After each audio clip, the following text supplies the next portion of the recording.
Desporto.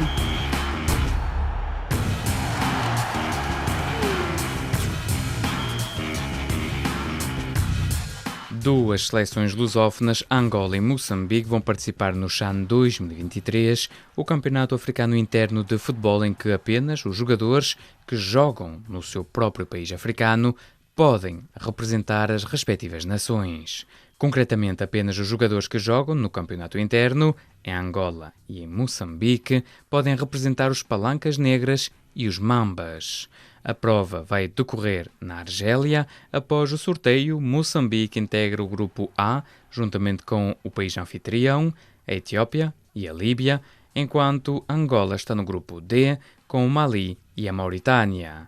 Em declarações à imprensa, Pedro Gonçalves, selecionador de Angola, analisou este sorteio do Campeonato Africano interno. Saiu-nos em sorte o grupo D, com as seleções do Mali e da Mauritânia, mas sobretudo aquilo que assinalo pela positiva é o facto de estarmos presentes. Esse é um dos grandes objetivos que temos, é que Angola esteja presente sempre nas fases finais das grandes competições. É muito importante para o desenvolvimento do futebol angolano, para alavancar e mobilizar todo o futebol interno, e espero que venham a estar criadas as sinergias próprias de uma seleção e de uma nação que quer crescer e que se vê representada também na sua seleção de futebol. Estamos satisfeitos pela nossa qualificação, pelo nosso percurso. Este também é um ponto de partida para o lançamento do CHAN e para que todos os jogadores que militam a nível interno percebam a importância de pertencer a um espaço de seleção nacional onde podem evoluir e atingir patamares mais elevados no futebol. E com isso representar Angola e ajudar, contribuir para subir o ranking de Angola e mobilizar todo o futebol interno. Calhou-nos em sorte o Mali e a Mauritânia. Gostaríamos de estar num grupo de 4 seleções, até porque depois apuram 2 para os quartos de final. Foi o que nos calhou em sorte, não era aquilo que desejávamos. Temos apenas 2 jogos na fase de grupos. O primeiro com o Mali no dia 16, o segundo com a Mauritânia no dia 20. Agora temos é que nos preparar devidamente e, como eu disse, criarmos as devidas sinergias, criarmos a devida força interior para que realmente Angola possa estar a representar da melhor forma e que de hoje para amanhã a realidade do futebol angolano seja de estar sempre presente nas grandes competições. Vamos jogar 2 jogos, vamos procurar, obviamente, atingir a fase seguinte. Será extremamente exigente, teremos que ficar no primeiro lugar, mas estamos aí para lutar com as nossas forças. O CHAN 2023 de futebol vai decorrer de 13 de janeiro a 4 de fevereiro. Recorde-se que a competição estava agendada para 2022, mas como o CAN foi adiado, o CHAN também teve de ser adiado para o ano seguinte, neste caso para 2023. Ainda no futebol, um adepto do clube Gimnasia e Esgrima La Plata morreu em confrontos durante um jogo da Liga Argentina entre a sua equipa e o Boca Juniors. Na quinta-feira, disseram as autoridades locais. O homem de 57 anos morreu de uma paragem cardiorrespiratória. Os confrontos começaram fora do estádio Juan Carmelo Cerrillo, em La Plata, cerca de 50 km a sul de Buenos Aires, onde o Gimnasia recebeu o Boca Juniors. A polícia utilizou balas de borracha e gás lacrimogéneo para dispersar os adeptos. Segundo as autoridades, o estádio já estava esgotado e muitas pessoas queriam entrar dentro do recinto. Estes incidentes fazem lembrar os que ocorreram há uma semana, na Indonésia, em que morreram pelo menos 131 adeptos que estavam no estádio na cidade de Malang para o encontro entre o Arema FC e Persebaya Surabaya, em que o Persebaya venceu por 3-2 na deslocação ao terreno do rival. Em entrevista exclusiva à RFI, Juran Fernandes, defesa cabo-verdiano do PSM Makassar, na Indonésia, admitiu que nunca lhe passou pela cabeça que uma tragédia pudesse acontecer na Liga Indonésia.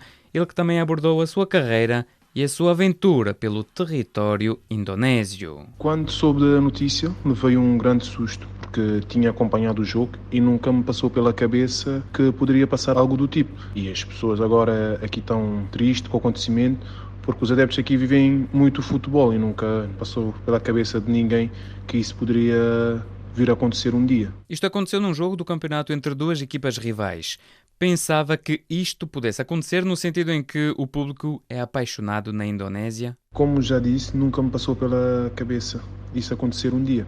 A forma que eles vivem o futebol aqui leva a pensar que nunca vai acontecer algo do tipo aqui. Público a mais, gás lacrimogéneo, invasão do terreno, agora apontam-se muitas falhas. Mas já tinha vivido situações que se aproximavam destas na Indonésia? Sinceramente, não. Já estive nos estádios cheios, mas tudo bem organizado. Mesmo os adeptos aqui respeitam muito os jogadores da própria equipa como a equipa adversária, e isso nos leva a pensar que isso nunca vai acontecer, da forma que eles vivem o futebol aqui. Campeonato suspenso, o que se pode esperar? Pode ficar por aqui esta temporada? Sim, agora vamos estar uma semana sem jogos. Estamos a aguardar um comunicado oficial da Federação acerca do futuro da temporada. Já se falaram em muitas hipóteses, em fazer uma pausa, terminar a época agora, eleger um campeão.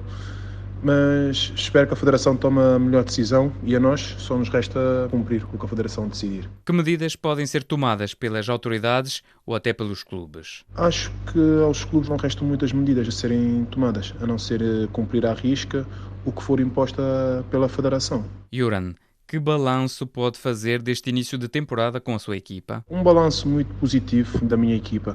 Estamos bem classificados, dependemos apenas de nós para chegar ao primeiro lugar, porque temos um jogo a menos que as outras equipas. Ainda estamos invictos no campeonato. Fizemos uma ótima campanha na AFC, mesmo fazendo história, como a primeira equipa da Indonésia a chegar à final da zona ASEAN. É um balanço muito positivo até agora. Como surgiu a paixão pelo futebol e a vontade de fazer carreira no futebol? A paixão surgiu ainda criança. Andava sempre a jogar futebol na rua com os amigos, era o que mais gostava de fazer quando criança, e a vontade de fazer carreira, consequentemente, veio com a paixão. Sentia uma alegria enorme quando jogava com os amigos, depois via jogos na televisão, os jogadores a jogar com estádios cheios, toda a gente parava para assistir. Então disse à minha mãe que eu queria um dia viver do futebol e graças a Deus consegui realizar esse sonho. Jogou em Cabo Verde, em Portugal e na Indonésia. Qual foi a sua melhor e a sua pior experiência? Graças a Deus não tenho a pior experiência. Tenho sim 2 ótimas experiências que acabam por ser nas 2 últimas épocas em Portugal, onde consegui ajudar o Estrela Amadora e o Torriense a atingir o objetivo, que era subir à 2ª Liga. Tem experiência na Ásia. Como é vivido o futebol pelos adeptos, pelos jogadores na Indonésia? Os adeptos aqui são apaixonados pelo futebol. Quase todos os jogos têm estádios cheios, vivem o futebol mesmo de uma forma intensa. Os jogadores aqui não têm liberdade para fazer muita coisa. Ou vais a algum lado, já estão a pedir para tirar fotos, gritam o teu nome na rua, querem sempre saber se estás bem, se estás feliz. Todo lado onde tu vais, eles querem falar contigo, dá sempre o apoio deles. Olhando para o futuro, quais são os sonhos que ainda tem por realizar? Eu ainda tenho o sonho de um dia jogar a Champions League, seja na Europa ou mesmo aqui na Ásia, que é uma grande competição também. Era Yuran Fernandes, defesa cabo-verdiano do PSM Makassar, que já representou o Menifute e o SC Santa Maria, em Cabo Verde, e vários clubes em Portugal, entre eles o Torriense, o Estrela da Amadora e o Olhanense. Passamos agora à Liga dos Campeões Europeus de Futebol. O Paris Saint-Germain e o Benfica empataram a 1 em Lisboa e continuam a partilhar o primeiro lugar do grupo H da fase de grupos da Champions com 7 pontos após a 3ª jornada. Quanto à Juventus, ocupa o 3º lugar com 3 pontos após o triunfo frente aos israelitas do Maccabi Haifa por 3-1, sendo que a equipa israelita está no último posto sem nenhum ponto em 3 jornadas no grupo H. No grupo D, os marselheses receberam e derrotaram os portugueses do Sporting Clube de Portugal por 4-1 no estádio Velodrome, num jogo a contar para a 3ª jornada da fase de grupos da Liga dos Campeões. Os lisboetas lideram o grupo D com 6 pontos, à frente dos ingleses do Tottenham e dos alemães do Eintracht Frankfurt, que ocupam o 2º lugar na tabela classificativa com 4 pontos. De notar que os clubes britânico e germânico empataram sem golos na 3ª jornada. Quanto ao Marselha, está na 4ª posição com 3 pontos. No que diz respeito ao Futebol Clube do Porto, venceu os germânicos do Bayer Leverkusen no estádio do Dragão por 2-0, num jogo a contar para o Grupo B da Liga dos Campeões. De referir que no outro encontro do Grupo B, os belgas do Club Bruges venceram por 2-0 os espanhóis do Atlético Madrid.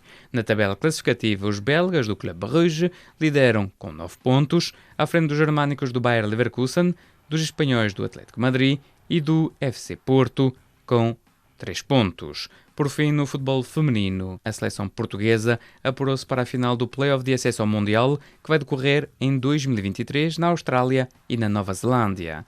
As portuguesas venceram nas meias finais a Bélgica por 2-1 e vão agora defrontar a Islândia. Um triunfo não garante diretamente o apuramento para o Campeonato do Mundo de futebol feminino, visto que 3 seleções disputam essas finais e apenas 2 vão diretamente para o Mundial, enquanto a terceira terá de passar por uma fase de repescagem. É o ponto final deste Magazine de Desporto. Até breve.